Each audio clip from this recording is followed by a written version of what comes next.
and I'm the founder and CEO of the Universal Women's Network and Women of Inspiration Awards. And this is the virtual series where we're interviewing leaders from the front lines, leaders that are going through the great pause with us together. So today we have a very special panel. This is actually our replay version of our Leading Through Change panel that we had with some exceptional leaders across Canada. So let me just get right to introducing them.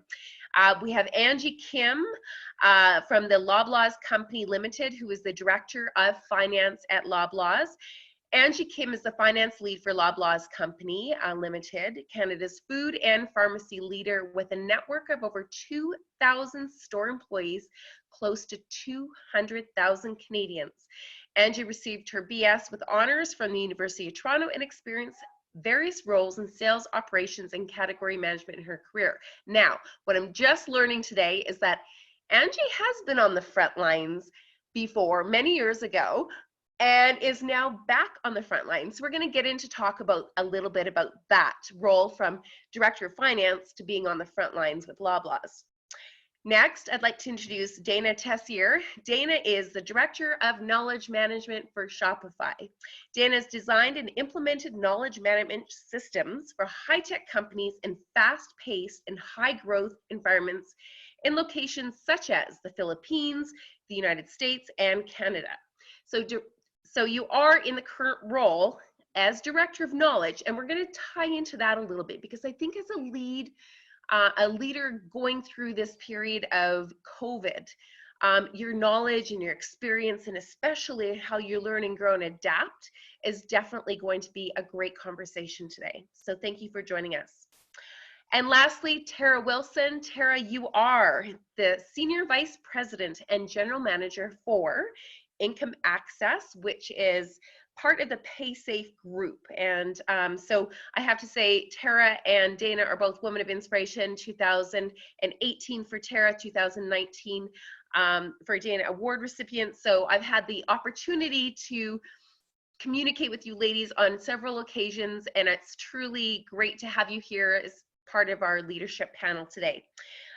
Tara, now what is so interesting is your background about how you worked up your career as a leader from data all the way up into the role as a Senior Vice President and General Manager of a global company. So really excited to hear the discussion and the thought leadership and how you're leading your teams, each and every one of you, through COVID. When we first gathered the first time, we were live with our panel on April 29th. And looking at where we were, March 11th, the world turned upside down. We were, 7 weeks out, now we're 9 weeks out. And literally every day is a new set of challenges as we go through COVID and now think about sort of how the economy is opening up and changing. So let's just dive right into it. Ladies, we talked about leading in the crisis.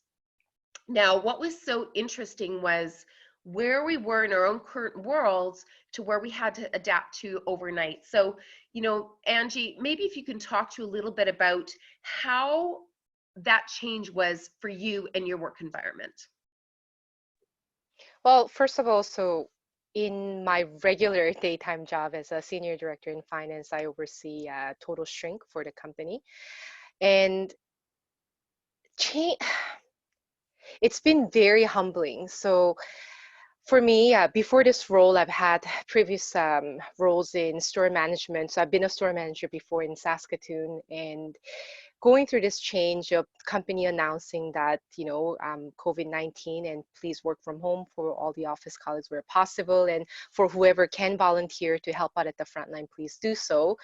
It started really with the teams being on the same page. So I have a team that supports me, and without them agreeing to take over and above what they're doing on the day-to-day, it would not have allowed my time to volunteer at the store, which I wanted to do, because I was a perfect candidate to do so. I had no small children. I have no children. I have no family members who are immunocompromised. I've been a store manager before. I'm generally healthy, so I thought this is a perfect time for me to volunteer. But I can't just abandon my daytime job, so it really required a whole team effort to allow for my time away from my regular job. So that coordination, that agility, that cooperation to work together, that was a starting point for me. And adapting through the changes just personally and professionally for me has been a journey as well, because I've been a store manager before, which I thought was an advantage for me, it actually served as a double-edged sword where it kind of made me arrogant going into the front line. I'm thinking, I've been there, I've done that before, I know everything there is to, run a store and service our customers. So when I arrived on site, I'm like, bring it to me, right? I got this. Whatever you're going through, I know it. Boy, was I wrong. And I think that's one of the reasons why this change in the early days, especially through March and early April, was tremendously difficult for me, both physically and especially mentally, because I was too arrogant to be ready for all the changes that are happening and be able to learn and grow and adapt with the changes, because I, in a way, was in a denial that there were so many changes that I needed to run along with. So now that we're 9 weeks in and my skin is about 10 times thicker than what it used to be, because I'm also humble and I'm also in very much acceptance that every day we're getting better through these changes, whatever life throws at you. It's just giving me a lot more gratitude for being part of this team and company who's able to work along and allow me for that time and opportunity to grow as a leader and as a person. Amazing. And you know what I love about that is I know that we talked about, we weren't going to have the exact same interview, but about how the evolution of that growth, of how embracing the empathy, embracing the change, being somewhat comfortable, uncomfortable, to kind of that feeling now of gratitude and being humble about the experience. Um, you know, what was the hardest part for you, Angie, about sort of building that new team? Because it wasn't a team, you're going in as a leader, but building that team within that environment that you were not used to. So stepping into a new leadership role within a team that you were unfamiliar with, what was the biggest challenge there?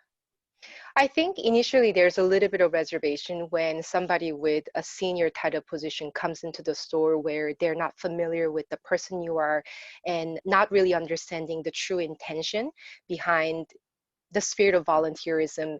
You may think, oh, are they here to just watch how I work, or are they here to criticize the things we do on already difficult times, right? So obviously, some of the trust and confidence with the team builds over time. But it's really about showing consistency and integrity in everything you do day to day. I've shared with you earlier, Monica, that I show up to work 6 days a week, and I haven't missed a day since March 11th hit. So it's about really showing that, I'm here for you, that really putting that servant leadership into execution. It's not about, oh, look at me, I'm a senior director in finance, volunteering at the front line and, enjoying all this limelight on me. Then your intention, what started as a pure heart of just wanting to give back to the team and the customer, can get polluted that way. So it's about just really showing that, hey, I am here for you, and through my everyday consistency of things I do, how I show up, how I interact with you, every conversation, it counts in terms of building that relationship. It definitely took time. A lot of people were questioning, what is she here day one? And it took a couple of weeks, but now it's like I've found my second family. I think, going through tough times really build that special relationship and bond and trust. And it's going to actually set foundation for everything I do in terms of my future development with the company, the mindset and the servant leadership that I want to embed into my leadership journey. Amazing. And I love how you're bringing something back, and I loved how you call it your second family. So I think that for those, when we share the link, and I hope that you will share it with your team and your networks and the organization, so they can actually hear that, because that is not something rehearsed. It's really something that you feel so strongly about. So I'm so excited to hear that. I think that just brings goosebumps, I have to say.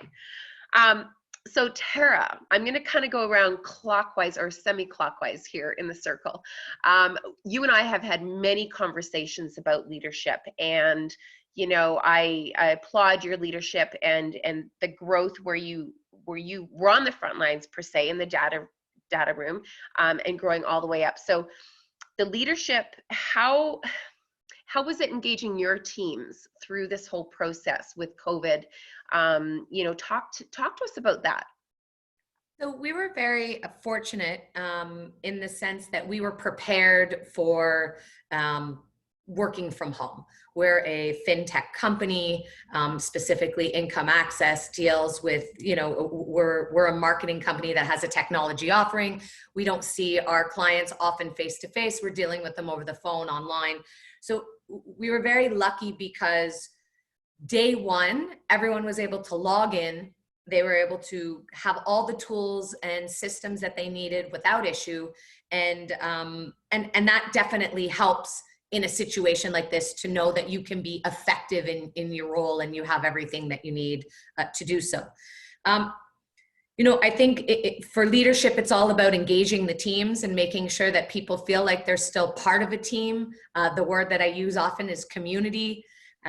And, you know, some of the things that we've done to make sure that people feel that strong leadership and they know who to look towards or look to, I should say, you know, in times of challenge are those leaders by doing things like having daily check-ins on video.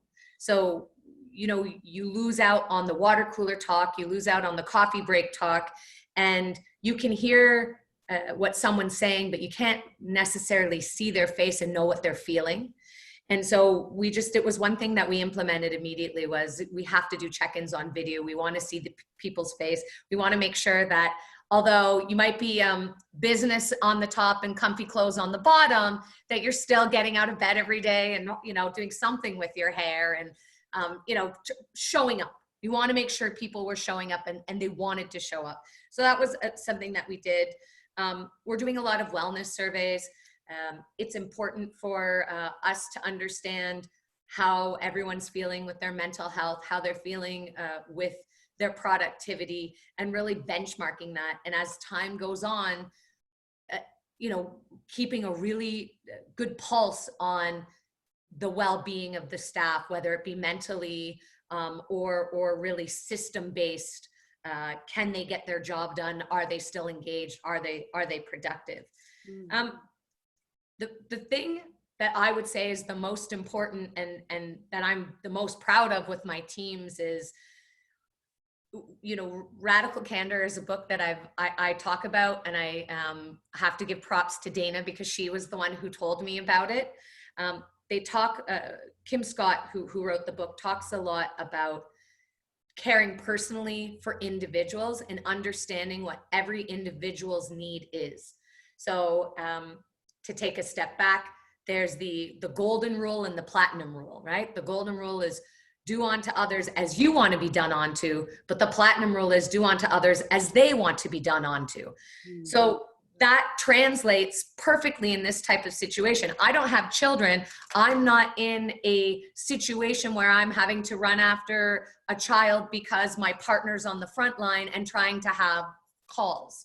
I do have dogs, which you may hear at any point in time, just to let you know. But you know, my situation is very flexible. I'm in a really good place to be flexible and try to help and be present however I'm needed. Not everyone is going to have that same flexibility. So leaders need to understand each individual team member's situation. They need to hear what's going on with them. They need to, you know, be flexible and understand that if they can't do the typical 9 to 5, what can they do? Understand what their challenges are, understand what their needs are, and treat them as an individual and not just as, hey, I'm going to assume these 3 things because that's my experience. Right. And you know what, I think I mentioned this last time and I'm going to mention it again. I think that's probably one of the hardest things to do as a leader is be able to identify the needs of each individual member on your team, especially when you have large teams. And especially, Angie, when you're going into teams that you have no idea what their personal situations are unless you have that conversation with them, right? So really, really challenging stuff. But as we progress in those leadership roles, the higher up the food chain we get, the more it is about understanding and empathy and leadership and leading the team, right? So I love that insight, because for people that are listening and watching, it's not everybody's in your boat. You know, everybody's been saying we're all in this together. We may be all in this together, but we're all in a separate boat. Some people are on dinghies and some people are on yachts. And, you know, it's just, we might be in the same ocean, but a completely different package that we're dealing with. So thank you for bringing that to light, because I think that's very, very important. And I love the book. I've made a note about that book again, so I think we will have to have her interviewed for sure. Thank you. And Dana, you know, Shopify, global company again, doing some amazing things. So, you know, maybe if you can help shed some light into those things that you and your teams and Shopify is doing on a whole to help sort of lead through this crisis. Yeah, for sure. So Shopify, for those that don't know, makes software to help businesses sell their goods and services online, in person, and through social media, and anywhere else you want to sell. And so obviously for us, our customers are going through a lot right now where they're having to pivot their strategies and you know, maybe close their retail store and pivot to selling online for the first time or whatnot, right? So for us, you know, there's a huge customer need for us to be there for our customers. And I work primarily with our support teams. And so they're on the front lines trying to help merchants with their businesses. We released some clips yesterday, I believe, and in our earnings call last week, where there's a merchant who's calling us, and she has a farm, and she's in tears with gratitude that she can now sell her fruits and vegetables over the internet to her customers. And without Shopify, she didn't feel like that would be possible, right? And so you think about, you know, the person on the other side of that phone call who's, you know, listening to that emotional situation, and then she actually responds kind of emotionally as well. She's like, feel the same way because I can work from home, I'm safe, I can keep my family safe, you know. So it was a lot of emotions in that call, a lot to be proud of, but it paints a picture of what people are dealing with right now. And so how can we be there for our customers in their emotional times? And then also how can we support our teams through that as well? Because that takes its own toll. Even if it's a feel good moment, it can still take a recovery period. And so all those things add up, right? So we've been trying to be really transparent with our communication. We've been having a lot of leadership AMAs and Ask Me Anything. So individuals can input their own question. They can either do that anonymously or with their name so that they get a chance to ask the executives and people in senior leadership questions. And then we answer them as best we can with the information we have. We've been doing those within the support team twice a week at different time zones. And then we've also been doing one with our executives once a week on Fridays. So really opening up the lines of communications. And, you know, you might get asked the same question over and over again, but that's great because it means people need to hear it, and providing that consistent flow of information can be really comforting as well. Amazing. So what I like about all of your responses are the amount of touch points you have with the people, whether it's in person, face-to-face, whether it's consistent wellness or check-in, or, you know, check-in on this level and then check-in with the leadership team. It's check, check, check, check, check. And it seems like you can't over communicate, which I've heard each of you say separately on many occasions.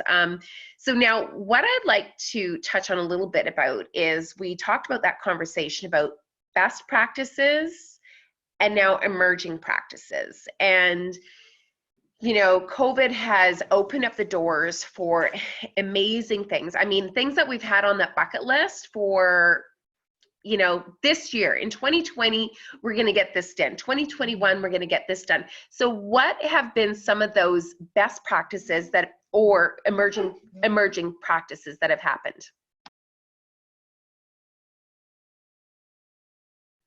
I can kick this one off. So for me, a best practice would be our knowledge management strategy. And just for those that aren't familiar, knowledge management is how an organization identifies, captures, and leverages the knowledge that they have Actually, Tara Wilson shared this quote with me a long time ago from Maya Angelou. It's, do the best you can until you know better. And then when you know better, do better. And to me, that really sums up what we're trying to do with knowledge management. And so at a time when, you can't tap your neighbor on the shoulder and ask them a question, knowledge management, having access to documented knowledge that's discoverable and easy to use, becomes more and more important. We saw all of our resources being used, increasingly over the past few months since March 11th.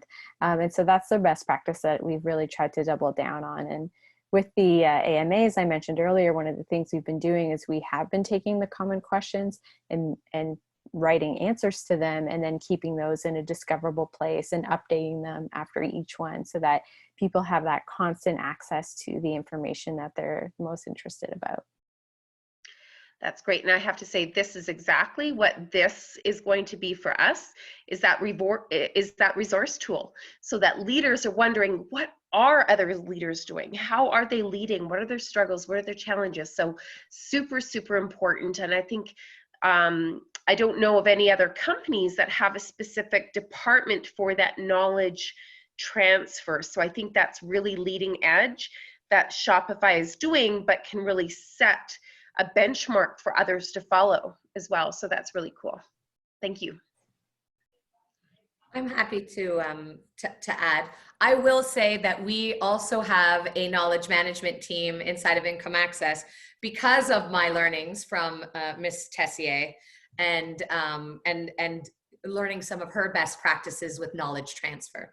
So I would say it's just to tack on to that, even though I'm not the subject matter expert on this like she is, it's very true. You don't have someone to do a side-by-side right now. You can't walk over to that person's desk and go, show me this. So being able to have a document with an audience, written for an audience of someone who's never used a system before or never looked at it before, is really helping elevate the type of support that our clients get regardless of where people are sitting. So that is definitely a practice that is a best practice and continuing to emerge for us. We're seeing a lot of opportunity on how to continue to build our processes, build our flows. And, you talked about communicate. Let's get it out there. Let's share the best way to do something, so that way it can become second nature, repeatable, easy to do. Some of the other things, as mentioned, we were very prepared. We've done, business continuity, disaster recovery. We've practiced those things before. So what we recognize is it's something that we need to continue to do. And we're very lucky that we did it. And we're now, a workforce of over, a PaySafe, close to 4,000 people that are all working remotely and very successfully. So I think there's always continuous learning that you can do on how to make that work, remote home life as efficient as possible. And, outside of that, I guess, when you're talking about best practices versus emerging, we are actioning feedback from the wellness surveys and the benchmark surveys, if you will, in a different way and much faster than we would have in the past, because it's so important to be able to keep the teams engaged and understand what's working for them and what's not working for them. And time really isn't on our side when you can't walk up to someone and have a face-to-face conversation. So I would say that's something that we're recognizing how important it is when we're getting feedback, not to just survey and ask someone a question and then go, thanks for your answer, and not do anything about it, to take it, to action it, and find and make sure that it lands, and then share, hey, we got your feedback, we heard what you're saying, and this is what we've done to make sure that that you're comfortable and that we're doing everything we can to make you as efficient as possible. That's fantastic. And I want to add into there, what you said was so critical, Tara, is that, right, like, and I just had this like total thing just hit me, going, right now, we've got so much knowledge. You know how we send out surveys, we want feedback, we want input so that we can build things and make things better? Right now, we're inundated with them, right? And if we don't take that precious time to actually do something about it, we're actually losing this very valuable opportunity to change. Because how many times can people tell you how they feel about something, where they really, really want the help and support and they're willing to be vulnerable enough to share it? So I just really can't emphasize that enough, that what you're doing right now by taking action is really the secret sauce. Like, that's incredibly important. So kudos to your team. Thank you. You know, there's I can't remember who said it, and there's a lot of people who have said it now, but data is the new oil, right? One of my team members says it all the time, so I'll give a shout out to John Park on that one. But if you have data, if you're asking for something and you're getting it, and then you do nothing with it, then you shouldn't ask for it in the first place. You're wasting everybody's time. So I don't think businesses or individuals or even leaders sometimes realize that everything they need to be successful is in the survey they just sent out, is in having that conversation, that difficult conversation. And so this is a time of just difficulty in general, across the board. And so let's have those hard conversations. Let's talk about what's working and what's not, and let's fix it right away so we can all, you know, move forward in our separate boats in the same ocean together. Amazing. Thank you so much. And so Angie, you know, your best practices, emerging practice, some are so visible to the public. you know, for sure. And it's hard to follow after Tara and Dana, because you covered basically everything that's happening within the store support, which is the office side.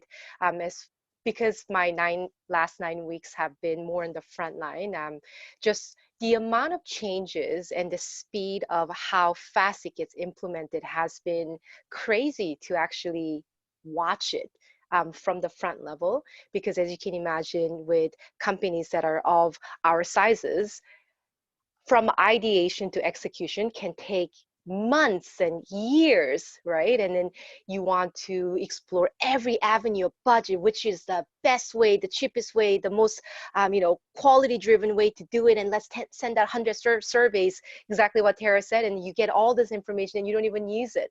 And during that time, you lose that chance to execute it on the floor, to help that ideation come to its fruition. And COVID-19, in a way, taught us, really, out of all the best practices that are emerging, that sometimes you need to put that sense of urgency into prioritization, right? Because we couldn't afford to wait. Because if we waited to explore all hundreds and thousands of vendors for plexiglass, then in the meantime, you're jeopardizing the health and safety for our customers and colleagues. So the first time that we came into an opportunity, we had to go in and jump for executing it and putting it in action. Ask for forgiveness later, right? You just have to get it done.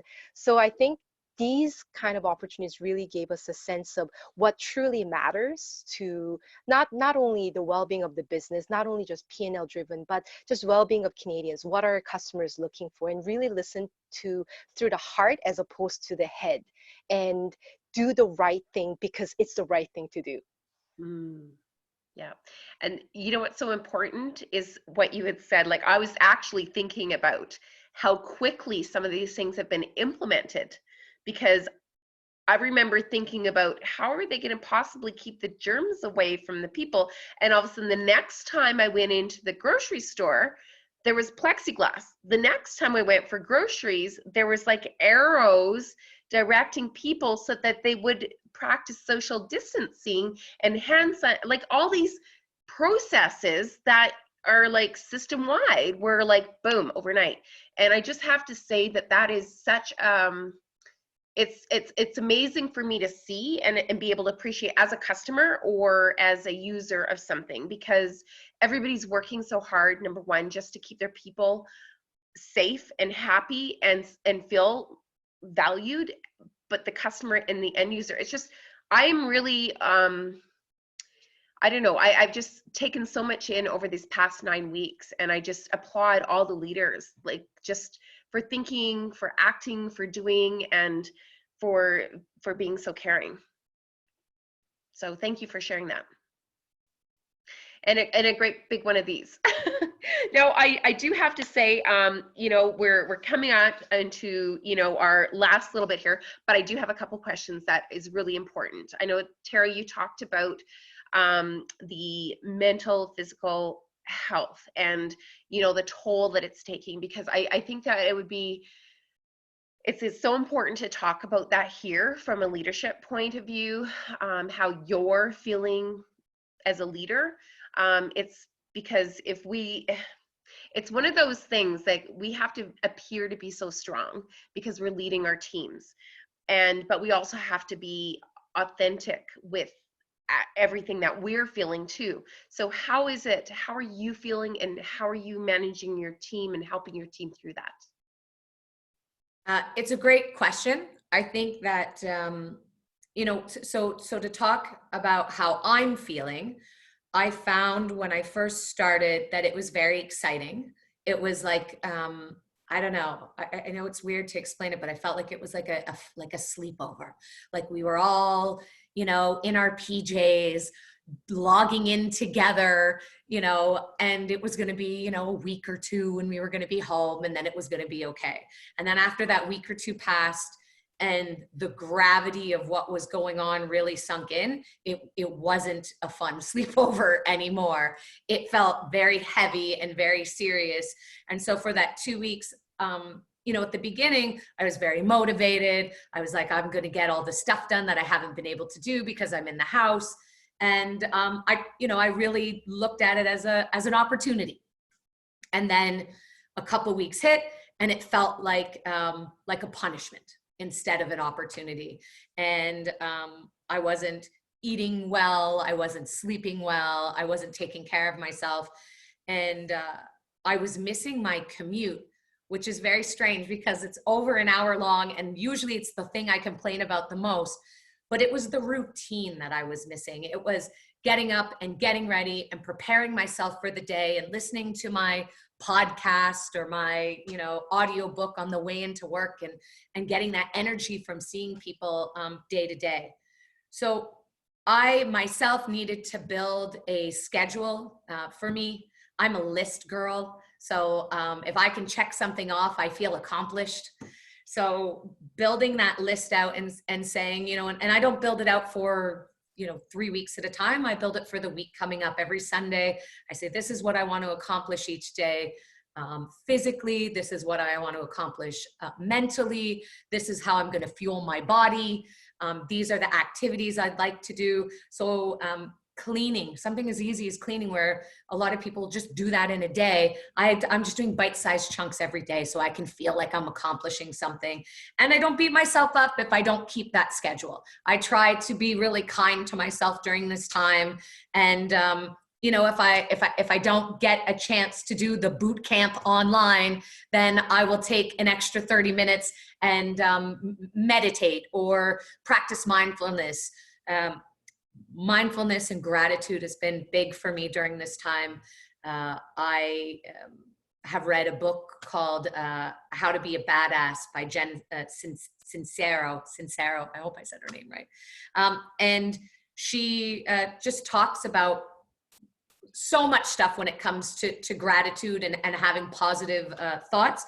But what resonated with me a lot was setting your intentions every day. When you wake up, before you get out of bed, before you look at the phone, you're rested, you're relaxed. What do you want to accomplish in that day? And at the end of every night, taking the 5 or 10 things, I do 10 things that I'm grateful for. And it's changing words like being stuck at home to being safe at home. And knowing that I have a roof over my head, and knowing that my family and friends are safe, and that my team is safe. And just there's a lot of challenges during this time, but there still is a lot to be grateful for. And it's really important for me to be able to recognize that. So for the teams, the way that we're trying to lead and to encourage them is just by being there, showing them that we care, getting on the phone with them, getting on those videos, trying to do things that are fun. You know, we're sending out positive messages. We borrowed, I always say stole, I mean borrowed, your daily moment of Zen from the Daily Show, sending out something positive that has nothing to do with work. At the end of each week, talking about what our successes are. We're having fun little contests. 2 weeks ago, we did best Halloween or best costume in an internal meeting. It was, and you know, we're using Teams, so the backgrounds were hysterical. Just trying to keep people engaged, keep it light, talk about what our successes are, because it can't be all doom and gloom. And although we need to have these heavy conversations, we still should have the light ones too. And thank you. I love, of course, you know, I'm big about celebrating the successes, and we have them daily, right? It's accomplished something today. There's always something to celebrate, regardless of how heavy and dark it can be. And so, yeah, I love all those suggestions. And I think that that's, I really do love the, for the health and wellness piece of it is about the meditation.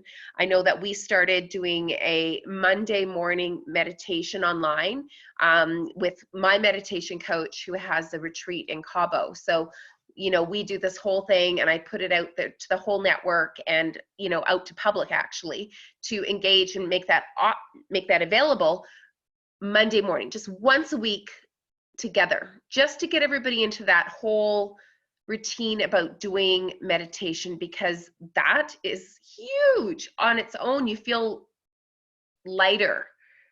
It's like 4 hours of sleep for meditation. Like we only meditate for 15 minutes, but yet it's like having a 4-hour nap. So anyways, I applaud all those little things. And if we can all just take a little piece of that and apply them to our daily tasks, so much greatness here. Dana, how about you? Yeah, so I had a slightly different reaction. Like the first week for me was very stressful. And it was like the very quick realization of like things being canceled and having to kind of own that disappointment for my team, like feel it for myself, but also feel it for my team. You know, recently I started looking after our internal events. And so these are huge, you know, moments where we come together, we connect in real life, and we needed to cancel all of them for the rest of the year. We're pivoting to virtual. We have our first virtual event in 2 weeks, which is really exciting. But obviously not the same as you know, having a big party together and being all together in one spot. So having to like have all that disappointment for my team, be the one communicating that these decisions were happening and helping them kind of understand, you know, where this was coming from, why we were doing these things, that was really tough.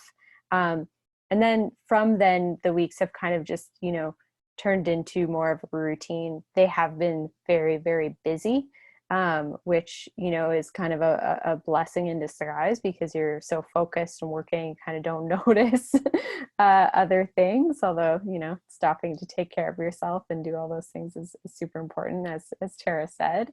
And so, yeah, we've just been kind of going from there. And, you know, in one of the upcoming AMAs that I'll be having with my team, I was just finished the slides before we met. I'm going to show them that about 35% of my team has only taken either like 0 to 4 vacation days so far this year, which is not a lot, right? And so I'm going to talk to them about, you know, yeah, it may not be that trip to Hawaii that you had planned or whatnot, but taking some time to like unplug, you know, take some time to relax and rest is really important for kind of your ongoing resilience and preventing burnout and all those things, especially when we have been so busy.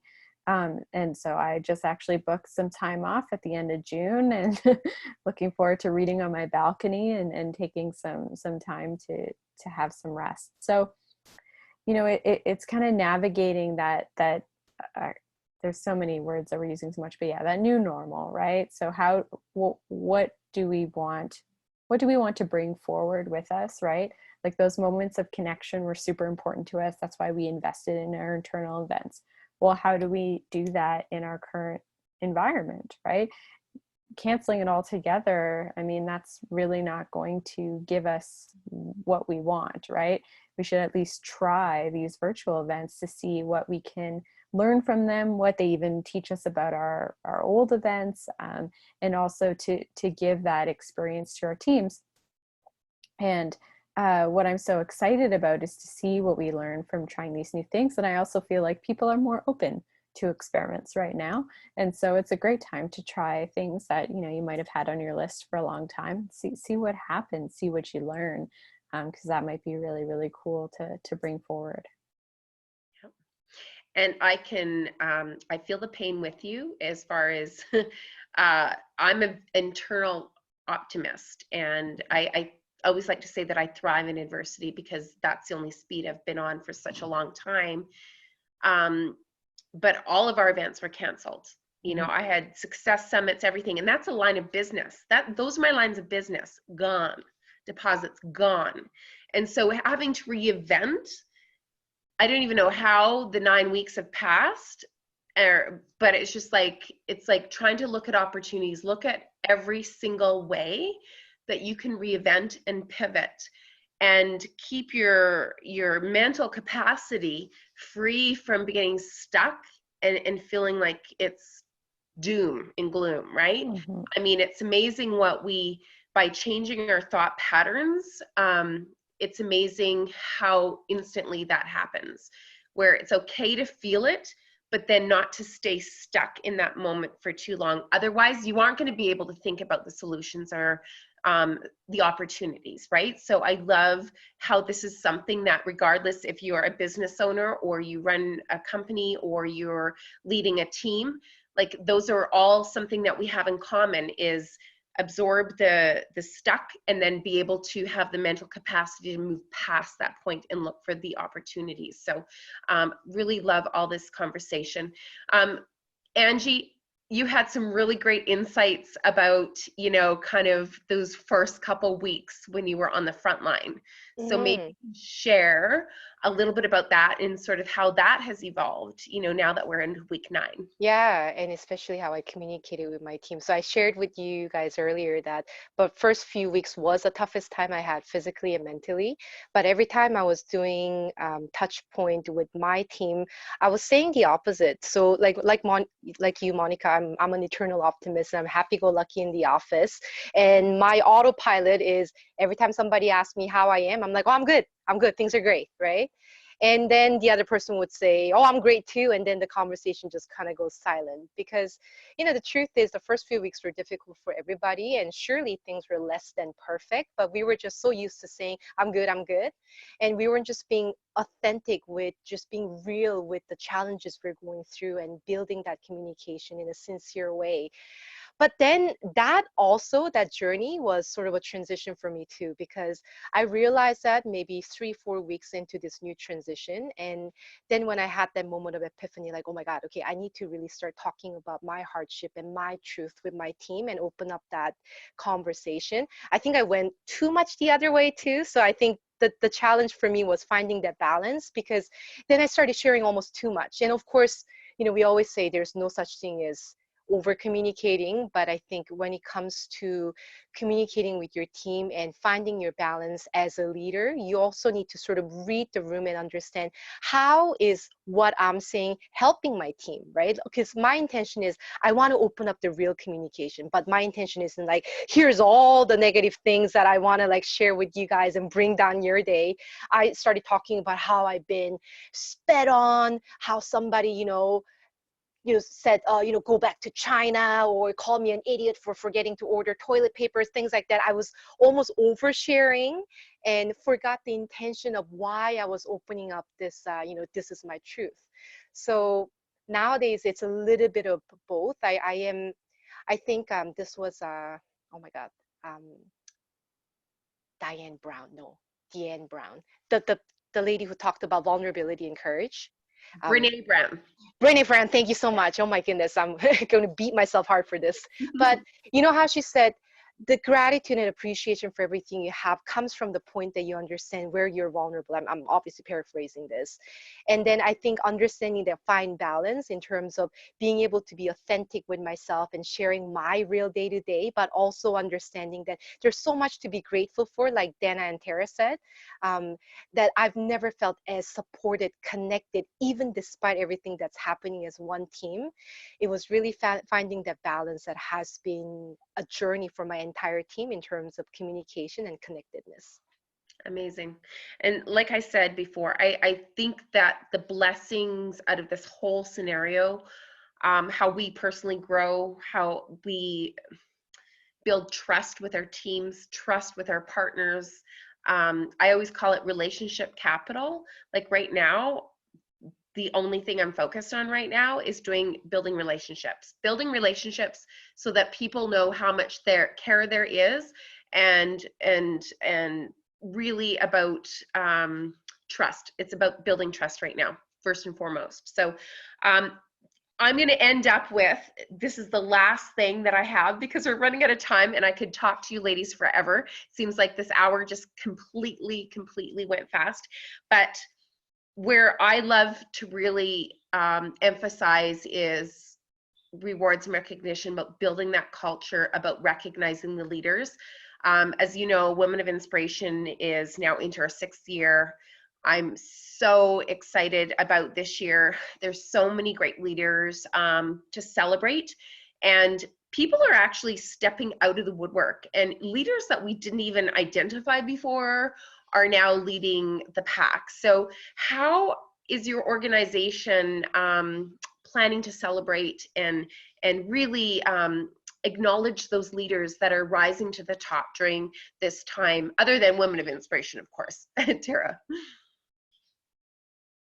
So we have a badge system inside of PaySafe, where you can collect 4 badges that represent our 4 values, and that's a great way to recognize people, definitely remotely. I think I had heard that it went up something like 160% since we've been home. I know it was over 100% the increase, but I believe it was around 160%. And it goes to show how often we might think thank you, or we might say it in passing, but you know, getting a little snippet of someone appreciating you and recognizing you, I don't think there's anything better than that. I really don't. So, you know, we have that. We have a rewards program that we have, that if you collect all 4 badges, you get to buy something from the PaySafe store, and we have like tons of fun swag, and you're recognized on calls, like big all hands calls, and so that's pretty cool. One thing that we started just last year was called PaySafe Day, and it was a day where we would do fun activities inside the office. You know, we would do our best to schedule no meetings. Obviously, if there's a critical client issue, you know, clients come first, but you know, the rule mostly was that everyone was off that day and we did fun things. And the company took some time to decide what we wanted to do, because it's supposed to be in May. And so we're doing it virtually. We've decided we're going to do a fun virtual PaySafe Day. It's actually tomorrow. So we're doing, you know, town halls in all the different areas for all the different time zones. We're going to be talking about some of the individuals or teams, departments that have been really rising above. We're going to talk about those people that have the 4 badges. And, you know, we have all these fun activities. We're doing a lot of different things online. We have some quizzes, some games. There's some Zumba happening online, and just kind of fun and different things like that. So that's one of the ways we're recognizing. I think the other thing that we're doing is we're trying as much as we can just to shout out those who are doing a great job. We have monthly WOW Awards and Achievement of the Month Award. So we're continuing those. We're doing those virtually, recognizing people during that time. So that's something that we've always done, but we're continuing to do it. And yeah, I think thank you goes a long way. And I think it makes even more of an impact when people are down and they're by themselves, or maybe they're happy and by themselves, but they're just not getting that face-to-face contact. So if I could encourage anything, is just to say thank you when you see that someone's doing a great job. Just recognize it, just call it out. It doesn't have to be a big thing, an award. Just send a note and be like, you're awesome. You know, that's, to me, the best way to recognize someone is just be genuine and just recognize them. Amazing. Those little, I'm a big fan of thank you notes as well. But just saying emails, even just a little email. That's it. Just thinking about you. I probably send about 3 of them a day. Maybe I'm not 3 a day, but I always send an email just when I don't have time to do a thank you note. So that's really awesome. I love that. Dana, how about Shopify? How are you guys handling that at Shopify? What are your plans? What are your...